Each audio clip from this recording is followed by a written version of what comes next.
Hello, I'm Dane, and this is Dane Explains. Anyone who's watched my channel for a while will know that about every 6 months or so, I release a compilation of shorts. Actually, two compilations of shorts. One centered on my theology shorts, and the other centered on my science shorts. Well, it's that time of year again.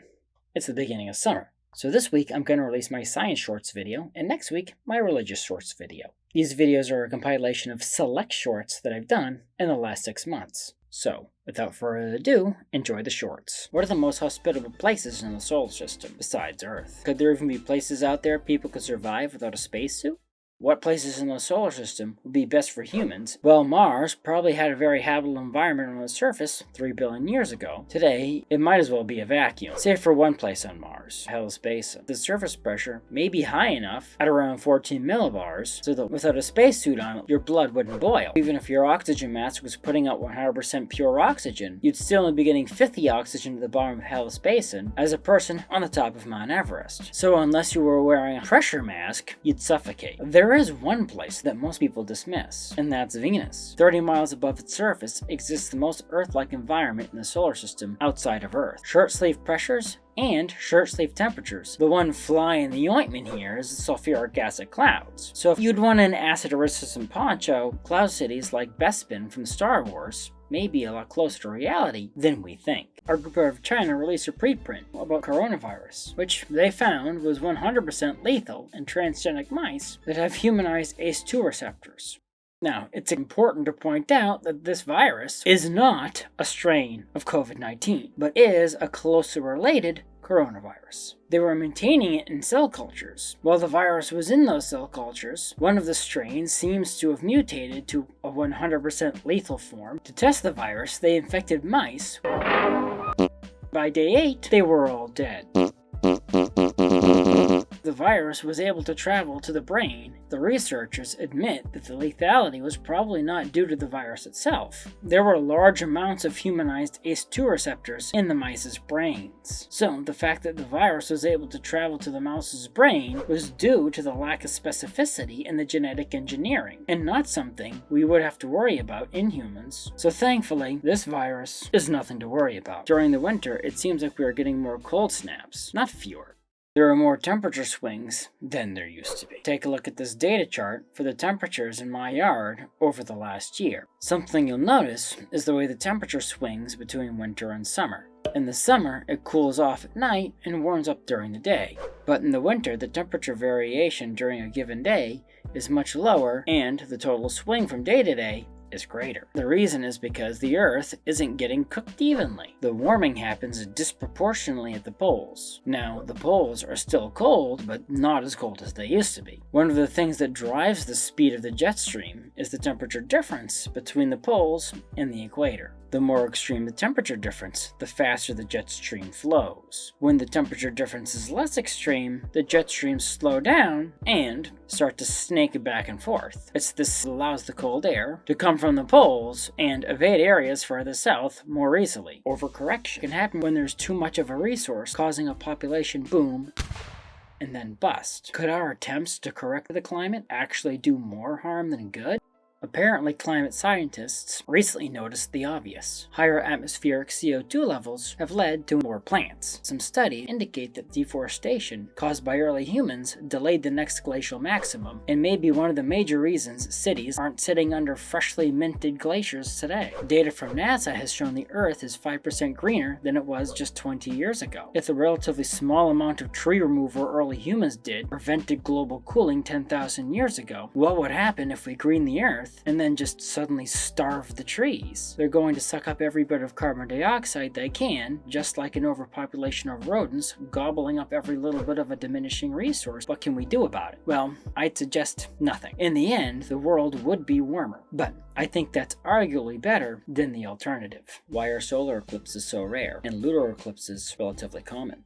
For many, a total eclipse is a once-in-a-lifetime thing. Lunar eclipses? Not so much. The Earth is much bigger than the Moon. That means the Earth has many more opportunities to get between the Sun and the Moon than the Moon does to get between the Earth and the Sun. One of the major effects that makes total solar eclipses so rare compared to lunar eclipses is the size of the shadow of the Moon. Although the Sun is completely obscured when you see a total solar eclipse, that doesn't mean the shadow the Moon casts on the Earth covers the whole Earth. It just covers a small area relative to the shadow the Earth casts on the Moon, which easily obscures the Sun from the Moon and covers the whole Moon during a total lunar eclipse. We know what a solar eclipse would look like from the Moon because we can see the shadow the Moon casts on the Earth from Earth orbit. The biggest reason we see more lunar eclipses than solar eclipses, because we're not on the Moon, we're on the Earth. When the Earth casts a shadow on the Moon, people on 50% of the surface area of the Earth can see it. During a solar eclipse, you have to be in the shadow of the Moon to see the eclipse at all. Elon did a presentation to go over their plan goals for Starship. There was something a bit off about the number SpaceX gave for the third flight.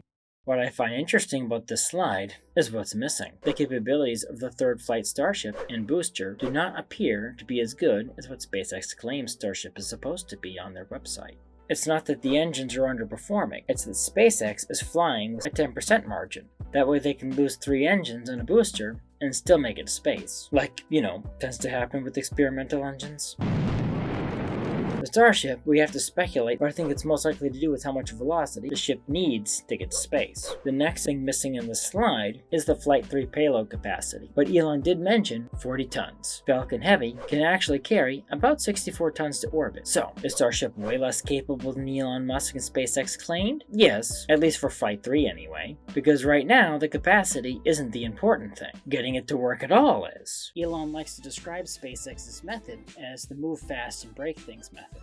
Will this come back to bite them? There are 2 different rocket design methods. The old method I like to call the Brooklyn Bridge method, and SpaceX's method I like to call the Tacoma Narrows method. The designer of the Brooklyn Bridge knew he didn't fully understand the engineering to build such a large bridge. In response, he designed it to be way overbuilt. Leon Moisseiff came up with an innovative bridge design that was cheaper. The issue was Leon thought he knew all the variables, and, well, they had to build another. Traditional rocket designers use the Brooklyn Bridge method. Elon's method is more like Leon's method. Design a rocket that should work in theory, and if it doesn't, alliterate the design. Rockets have been comparatively disposable. This is what allowed SpaceX to develop reusable boosters. If they had overbuilt it to begin with, then they probably wouldn't have had enough margin to make money launching payloads into space. So the Tacoma Narrows method, bad for bridges, good for rockets. Once you enter a black hole, some equations that are beyond my understanding indicate that the time dimension essentially swaps with one of the spatial dimensions. What does that even mean? Our entire universe has enough matter, and it's dense enough that it should collapse into a black hole that is even bigger than the universe itself, saying that our universe is a black hole in another universe. This ignores dark energy, of course. Once you enter a black hole, you must proceed towards a singularity at the center. It makes that dimension of space act like a dimension of time. This causes a singularity to become a time in your future, where the black hole universe you're in then comes to a very cramped end. If the universe is a black hole, it had to form from something collapsing, which would mean it would have an initial size, negating the need for cosmic inflation. Even if the black hole was getting bigger, it would be growing above the objects that had already fallen in. Then the past would be growing behind you the closer you got to the center. So, I don't think the universe could be a black hole, unless time in the black hole flows backwards, that is. Usually it's thought that global warming will destroy the Earth. It may have actually saved us.